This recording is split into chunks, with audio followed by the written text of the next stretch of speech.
Hi everyone, my name is Alex Woodside and I'm here to provide some tips and tricks to help you prepare for the NSBA 8th grade All-State Percussion Audition. In this video, I'll be covering some more specific ideas for preparing the chromatic scale and mallet etude portions of the audition.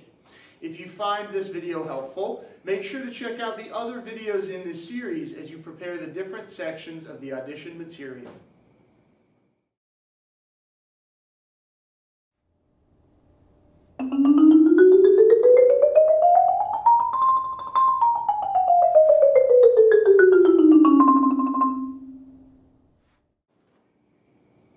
My first recommendation for the scale portion of the audition is again to read the instructions carefully.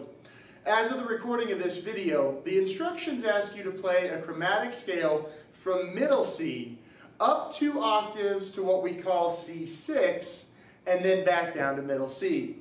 The primary rhythm for this scale should be quarter notes, but notice that the highest note of the scale is held on a 4-count roll before repeating it and going back down the chromatic scale.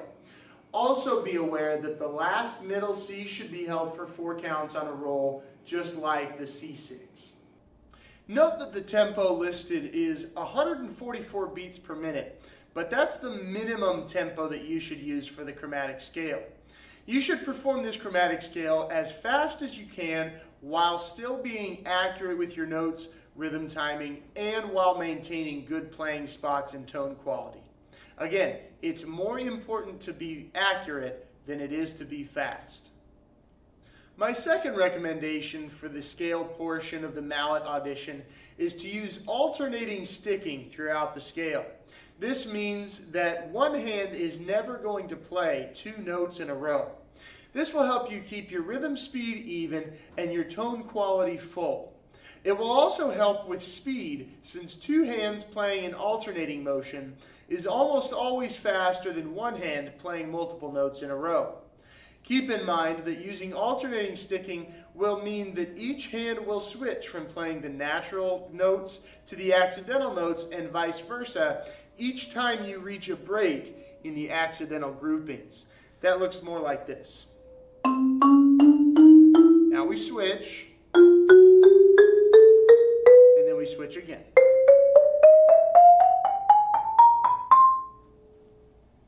Make sure you pay close attention to the rolls at the top and bottom of the scale. When playing mallet rolls, you want to make sure you're using quick, alternating single strokes on the same note to create a sustained sound. Start by positioning both mallets above the same bar on the keyboard. Next, put one mallet head in front of the other mallet head so that both mallet heads are directly above the resonator rails, ready to produce a good tone. Keep your hands as even as possible in both volume and speed while playing so that we get a good, consistent, sustained sound. If one hand is playing faster than the other, your roll might sound like this. If one hand is playing louder than the other, your roll might sound like this.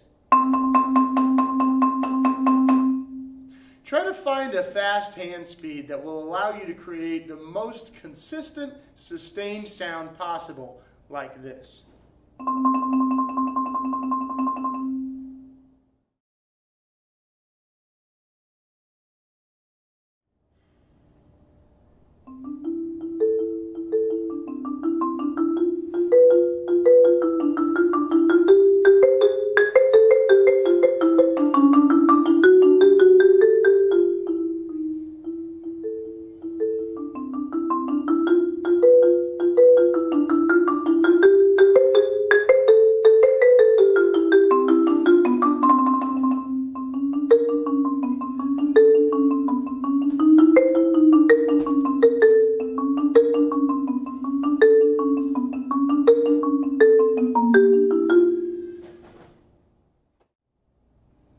Let's talk about the mallet etude in this audition titled The Secret. Again, my first recommendation is to read the instructions carefully. As of the recording of this video, the instructions tell you to play this etude with no repeats, omitting the first ending and the DC. This means that the end of your performance should be the final measure of the second ending. The tempo marking in the Etude book says to play this etude as fast as possible, but as always, it's better to be accurate than it is to be fast. You need to find a tempo where you can play the notes accurately, keep a steady tempo, and create a good tone by playing in the middle of each bar. I found that quarter note equals 160 BPM is a good target tempo. If you can play the etude faster than that while being accurate and musical, that's great. But 160 is a good baseline. My second recommendation for the etude is to always use the left hand for the lower note of any leap larger than a third. For example, the E's in measure 1 and the F's in measure 3 should always be played with the left hand so our arms don't get crisscrossed. We may need to get creative with the stickings of other notes to accomplish this rule.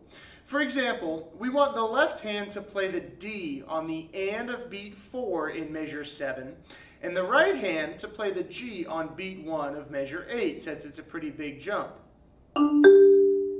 To accomplish this, we'll probably want to use the right hand for both the E on the and of beat 2 and the D on beat 3 in measure 7.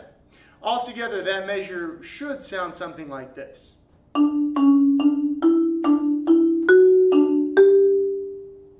It's not a requirement to use this sticking, but you might find that it helps you create a good tone on every note and maintain a steady sense of pulse.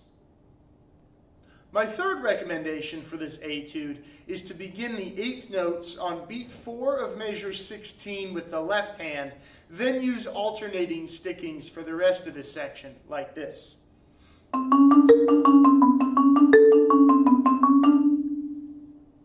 This will set up the left hand to play the lower notes of all the large leaps in this section of the etude and prevent any double stickings that might create bad tone.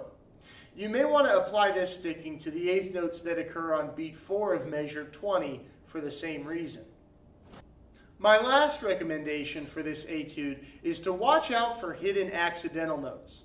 For example, there's a key change in measure 16 that adds B flat. So all of the B's from that point to the end of the etude are all B flats unless the music specifically shows them as B naturals. Another example of these hidden accidentals are the G sharps in measures 5 and 13. Although the sharp is only shown next to the G on beat 3, the rules of music tell us that this sharp applies to every G from that point until the next bar line. This means that the G's on beat 4 of both of these measures should be played as G sharp. I hope you found this video helpful in preparing the mallet portion of your audition. If you haven't already, be sure to check out the other videos in this series that are designed to help you with the snare drum and timpani portions of the percussion audition. Thanks for watching, and we'll see you next time.